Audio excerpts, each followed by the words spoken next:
Hello students, आप पढ़ रहे हैं चैप्टर 9 सॉइल के बारे में, क्लास 7 साइंस, पेज नंबर 87। पिछले वीडियो में हमने सॉइल के इंट्रोडक्शन के बारे में बताया था, इंपॉर्टेंस ऑफ सॉइल के बारे में बताया था। अब आइए देखते हैं फॉर्मेशन ऑफ सॉइल के बारे में। सॉइल का फॉर्मेशन कैसे होता है तो ध्यान से समझें। मैं डॉक्टर मनीष सर अपने चैनल में आपका स्वागत करता हूँ। तो ध्यान से समझिएगा। Formation of soil.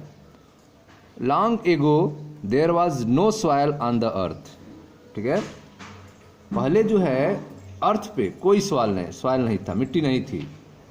काफ़ी पहले, long ago there was no soil on the earth, काफ़ी समय पहले अर्थ पे कोई मिट्टी नहीं थी। There has taken a very long time for the formation of soil. ठीक है, मिट्टी के फॉर्मेशन में बहुत लंबा समय लगता है। There was taken very long time, मिट्टी के फॉर्मेशन में काफ़ी लंबा समय लगता है। The formation of soil is an ongoing process. मिट्टी का जो फॉर्मेशन होता है वो एक ऑनगोइंग प्रोसेस है, एक स्लो होने वाले प्रोसेस है। ठीक है, यह बहुत धीमे से होने वाली प्रक्रिया है, धीमे धीमे होने वाली प्रक्रिया है मिट्टी का फॉर्मेशन। ठीक है, तो long ago there was no soil on the earth. ठीक है, पहले, काफ़ी समय पहले अर्थ पे मिट्टी नहीं थी। There has taken a very long time for a formation of soil. ठीक है, it has taken a very long time for the formation of soil. मिट्टी के बनने में काफ़ी लंबा समय लगता है। The formation of soil is an ongoing process. मिट्टी का बनना जो है वह चलता रहता है, ऑन गोइंग प्रोसेस है। कैसे बनता है मिट्टी, इसके बारे में आइए देखते हैं। The process by which huge rock are. ठीक है, मिट्टी के बनने में जो प्रोसेस है, इसमें जो बड़ी बड़ी चट्टान होते हैं, ठीक है, जो बड़े बड़े चट्टान होते हैं, the process by which huge rock are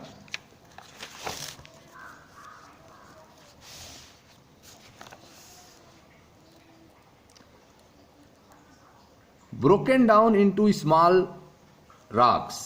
ठीक है, मिट्टी के फॉर्मेशन में, सॉइल फॉर्मेशन में जो हग रॉक्स होते हैं, बड़े रॉक्स होते हैं, वे क्या होते हैं, टूटते हैं।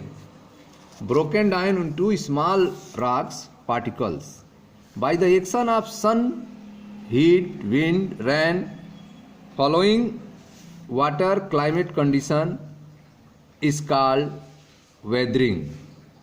ठीक है, तो आप देख रहे हैं कि सॉइल का फॉर्मेशन कैसे होता है। तो जो बड़े बड़े रॉक्स होते हैं, बिग रॉक्स होते हैं, चट्टान होते हैं, वे छोटे छोटे स्मॉल पार्टिकल्स में, छोटे छोटे टुकड़ों में टूटते हैं।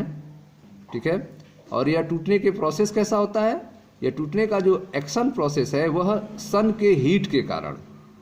ठीक है, रीजन क्या है रॉक पे टूटने का, तो वह है सन हीट, विंड हवाएं, रैन बारिश, फ्लोइंग वाटर जो बहती हुई वाटर है, फ्लोइंग वाटर बहता हुआ पानी, क्लाइमेटिक कंडीशन जो मौसम का परिवर्तन है, क्लाइमेटिक कंडीशन, इन सबको मिला के कहते हैं वेदरिंग, इज कॉल्ड वेदरिंग। ठीक है, तो बड़े बड़े चट्टानों का छोटे छोटे चट्टानों में टूटना, heat, wind, rain, flowing water, climate condition is called weathering. The nature of any soil depend upon the rocks. ठीक है, किसी भी सॉइल का, किसी भी मिट्टी का नेचर कैसा होगा तो वह डिपेंड करता है चट्टानों पे, रॉक्स पे, from which it has been formed and the type of vegetation that grow in it. ठीक है, तो किसी भी मिट्टी का जो है कैसा नेचर होगा वह डिपेंड करता है उन चट्टानों पर जिनसे वो बनती है, और उन पे कौन से वेजिटेरियन ग्रो कर रहे हैं, उन पे कैसे पेड़ पौधे ग्रो कर रहे हैं, उस पे डिपेंड करता है उस मिट्टी का कंपोजिशन।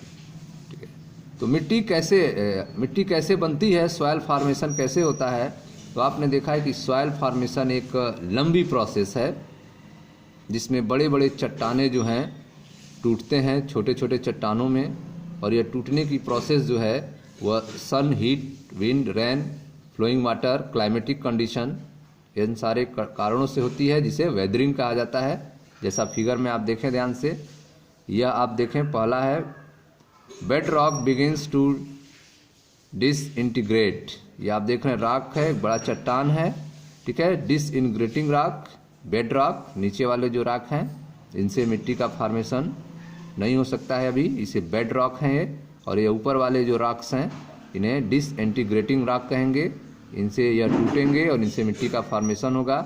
जैसा आप क्लाइमेटिक कंडीशन देख रहे हैं, यहाँ पे बारिश हो रही हैं, ठीक है, और धीरे धीरे जो है यहाँ पे ऑर्गेनिक मैटर इकट्ठा हो रहे हैं, जो पत्थर हैं, रॉक्स हैं, ये छोटे छोटे टुकड़ों में टूट रहे हैं, ठीक है। Parent material, organic material facilitated disintegrate, ठीक है। ऑर्गेनिक मैटर यहाँ पे धीरे धीरे इकट्ठा हो रहे हैं पत्थर के टूटने के कारण। और यहाँ पे पेरेंट मटेरियल, यहाँ देखें, अब यहाँ पे ए हॉरिजन पहला लेयर बन गया है मिट्टी का, जिसे ए हॉरिजन कहते हैं। और यहाँ पे mineral fragments and organic matter of humus, ठीक है, यहाँ पे ऑर्गेनिक मैटर इकट्ठा हो गए हैं पत्थरों के टूटने के कारण, जिन्हें ह्यूमस कहा जाता है। और यहाँ पे छोटे छोटे प्लांट्स जो हैं अब ग्रो कर रहे हैं, इस लेयर को ए हॉरिजन कहा जाता है, ठीक है। पेरेंट मटेरियल, इसके नीचे सी हॉरिजन होता है और इसके नीचे अब आ जाता है बेड रॉक। लास्ट में आप देख रहे हैं develop soil support thick vegetation. अब जब सॉयल और डेवलप हो जाएगा, जैसे ए हॉरिजन में हो गया, बी हॉरिजन में हो गया, 2 लेयर सॉयल डेवलप हो गए, ठीक है, तो अब यहाँ पे एक जो है सपोर्ट मिलेगा, यहाँ पे थिक वेजिटेशन हो सके, मजबूत प्लांट उग सकें। जैसा आप देख रहे हैं ये बड़े बड़े प्लांट्स जो हैं यहाँ पे उग रहे हैं। तो प्लांट का उगना कब होगा? जब हॉरिजन्स फॉर्म होंगे। ए हॉरिजन्स में छोटे छोटे प्लांट उगते हैं, ए और बी हॉरिजन पार्टिसिपेट करते हैं तो बड़े बड़े प्लांट्स उगते हैं, ठीक है। तो यह लेयर ऑफ जो है सॉयल है, इनके बारे में हम लोग हॉरिजन्स के पढ़ेंगे, कौन कौन से हॉरिजन्स होते हैं इनके बारे में सॉयल प्रोफाइल में जब हम लोग पढ़ेंगे तो पढ़ेंगे इसमें। तो इस तरह से इसमें आपने देखा कि वेदर कंडीशन के कारण, weathering, heat, wind, rain, flowing water के कारण जो बिग रॉक्स होते हैं वो स्मॉल रॉक्स में टूट जाते हैं और इनसे ही मिट्टी का फॉर्मेशन होता है। The nature of any soil depend upon the rock from which it has been formed and the type of vegetation that grow in it. किसी भी सॉइल का नेचर जो है वह डिपेंड करता है कि वो किस चट्टान से टूटने से बना है और उस पर कैसे वेजिटेरियन, कैसे पेड़ पौधे उगे हुए हैं। The role of water in weathering of rock is particularly important, ठीक है। वाटर का जो रोल है वेदरिंग में वह एक महत्वपूर्ण भूमिका निभाता है, वाटर का रोल, ठीक है। रॉक्स के टूटने में, पत्थरों के टूटने में वाटर का एक महत्वपूर्ण इम्पॉर्टेंस होता है। The role of water in weathering of rock is particularly important. Rain water enters crevices of rocks, ठीक है। तो यह आप रॉक्स में यह जो दरारें देख रहे हैं, ठीक है, वाटर का बहुत महत्वपूर्ण होता है। यह रॉक्स की दरारों में, चट्टानों की जो दरारें आ जाती हैं उनमें यह पानी घुस जाता है, पानी चला जाता है और ठंडियों को मौसम में वह पानी जमता है तो बर्फ़ बन जाएगा। अब बर्फ़ बनता है तो प्रेशर क्रिएट करता है, क्योंकि उसका आयतन ज़्यादा होता है, बर्फ़ का ज़्यादा स्पेस क्रिएट करता है वाटर की तुलना में बर्फ़। तो जब ज़्यादा स्पेस क्रिएट करेगा तो प्रेशर करता है, उस प्रेशर के कारण चट्टानें टूट जाती हैं, ठीक है। तो the role of water in weathering of rock is particularly important. Water का रोल जो है वह काफ़ी महत्वपूर्ण है। Rain water enter crevices of rocks, ठीक है। रेन वाटर जो है वह रॉक के जो भी छिद्र होंगे, जो भी जगह होंगे वहाँ पे घुस जाते हैं।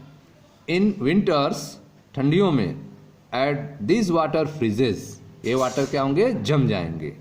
इट एक्सपेंड, और उस समय वह फैलेंगे जमने के बाद। This expansion breaks the rocks into smaller pieces, और यह फैलाव जो है चट्टानों को छोटे छोटे टुकड़ों में तोड़ देता है।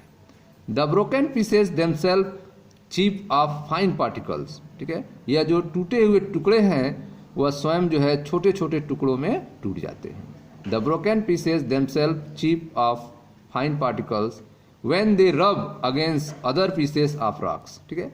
तो जब वह चट्टानों के टुकड़े आपस में टकराते हैं तो छोटे छोटे टुकड़ों में वह टूट जाते हैं, स्वयं टूट जाते हैं। द फ्लोइंग वाटर और wind carries these fine particles and deposit them elsewhere as soil. ठीक है, यह जो बहती हुई हवाएं हैं, फ्लोइंग वाटर हैं, यह जो है इन छोटे छोटे टुकड़ों को डिपॉजिट करती है, इकट्ठा करती है और धीरे धीरे यही किस में चेंज हो जाते हैं, मिट्टी में चेंज हो जाते हैं। ठीक है, तो आप देख रहे हैं कि वाटर का इंपॉर्टेंस जो है वो काफ़ी महत्वपूर्ण है सॉइल फार्मेशन में। The role of water is weathering of rock is particularly important. ठीक है, रॉक से मिट्टी के बनने में वाटर की जो भूमिका है वो काफ़ी महत्वपूर्ण है। Rain water inter crevices of rocks, rain water जो है बारिश का पानी जो है वह चट्टानों के छिद्रों में, दरारों में घुस जाता है। In winter as the water freezes it expand, ठंडियों के मौसम में वाटर जमता है, बर्फ बनता है और वह फैलता है। This expansion break the rock into small piece, और यह फैलाव ही चट्टानों को छोटे छोटे टुकड़ों में तोड़ देता है। The broken pieces themselves chip off fine particle when they rub against other pieces of rock, यह छोटे टुकड़े जो हैं जब दूसरे रॉक के टुकड़ों से टकराते हैं तो और छोटे छोटे टुकड़ों में बदल जाते हैं। The flowing water or wind, the flowing water or wind carries this fine particle and deposit them elsewhere as soil. ठीक है, जो बहती हुई वाटर हैं, हवाएं हैं, यह इन छोटे छोटे पार्टिकल्स को इकट्ठा करती हैं जिससे यह मिट्टी में कन्वर्ट हो जाते हैं। आगे देखें, roots of tree, roots of tree and other plants as they grow in size also help to break the rocks. ठीक है, इसके अलावा जो रूट्स होते हैं, ठीक है, पेड़ों के जो जड़ें होते हैं या फिर प्लांट के जो दूसरे पार्ट होते हैं जो इनमें ग्रो करते हैं, इन चट्टानों के बीच में बढ़ते हैं, यह भी चट्टानों के तोड़ने में काफ़ी महत्वपूर्ण भूमिका निभाते हैं। ठीक है, तो रूट्स की जड़ें, प्लांट के दूसरे पार्ट जो हैं जो इनमें ग्रो करते हैं चट्टानों के छिद्रों में, दरारों में, वह भी चट्टानों को तोड़ने में काफ़ी मदद करते हैं। Roots of trees and other plant as they grow in size they also help to break the rocks. Large variation in day and night temperature also cause weathering process. ठीक है, जो डे और नाइट के temperature में जो variation होता है, जो बहुत अंतर होता है, लार्ज वेरिएशन होता है। ठीक है, दिन के में टेम्परेचर ज़्यादा हो जाना, रात में टेम्परेचर बहुत कम हो जाना, यह भी जो है एक महत्वपूर्ण भूमिका निभाता है वेदरिंग प्रोसेस में, मिट्टी के फॉर्मेशन में। ठीक है, तो large variation in day and night temperature also cause weathering process. This process of weathering is very slow and continuous. यह प्रोसेस जो है मिट्टी फॉर्मेशन का, सॉइल फॉर्मेशन का, वेदरिंग, यह बहुत स्लो होता है और कंटिन्यूअस होता रहता है, लगातार होता रहता है। Roots of tree and other plants as they grow in size also help to break the rocks. ठीक है, पेड़ों की जो जड़ें हैं और दूसरे प्लांट्स हैं, यह भी जो इन दरारों में ग्रो करते हैं, रॉक को तोड़ने में काफ़ी महत्वपूर्ण भूमिका निभाते हैं, मदद करते हैं। Large variation in day and night temperature also causes weathering process. ठीक है, जो टेम्परेचर में काफ़ी चेंज है, उतार चढ़ाव है दिन और रात के टेम्परेचर में, यह भी वेदरिंग प्रोसेस में महत्वपूर्ण भूमिका निभाता है। This process of weathering is very slow and continuous. यह प्रोसेस जो वेदरिंग का है यह बहुत धीमा होता है और लगातार होता है। Eventually the rock are converted into soil. ठीक है, अंततः जो है चट्टानें जो हैं मिट्टी में बदल जाती हैं। Eventually the rock are converted into soil which combines with the dead plants and animal to form humus. ठीक है, तो अंततः आप देख रहे हैं कि रॉक जो है, चट्टानें जो हैं, वह मिट्टी में बदलती हैं और यह डेड प्लांट और एनिमल, ठीक है, dead plants and animals parts के साथ मिलकर क्या कहलाती हैं, ह्यूमस कहलाती हैं। किसमें चेंज हो जाती हैं, ह्यूमस में। ठीक है, eventually the rock and converted into soil. ठीक है, अंततः जो है चट्टानें जो कि मिट्टी में बदली हैं, और जब यह which combines with the dead plant and animals, जब यह कंबाइंड होती हैं डेड प्लांट्स और एनिमल में, तो यह किसका फॉर्मेशन करती हैं, ह्यूमस का फॉर्मेशन करती हैं, humus. It takes hundreds of year to produce few centimetre of soil. ठीक है, सैकड़ों वर्ष लगते हैं, हंड्रेड्स ऑफ ईयर, सैकड़ों वर्ष के बाद जो है कुछ सेंटीमीटर मिट्टी तैयार होती है। ठीक है, तो कुछ सेंटीमीटर मिट्टी तैयार करने के लिए आप देख रहे हैं सैकड़ों वर्ष लग जाते हैं। ठीक है स्टूडेंट्स, तो यह था आपका फॉर्मेशन ऑफ सॉइल के बारे में। मिलते हैं नेक्स्ट वीडियो में जहां हम लोग कंपोजिशन ऑफ सॉइल के बारे में पढ़ेंगे। तब तक आप रिवीजन करें। Thank you.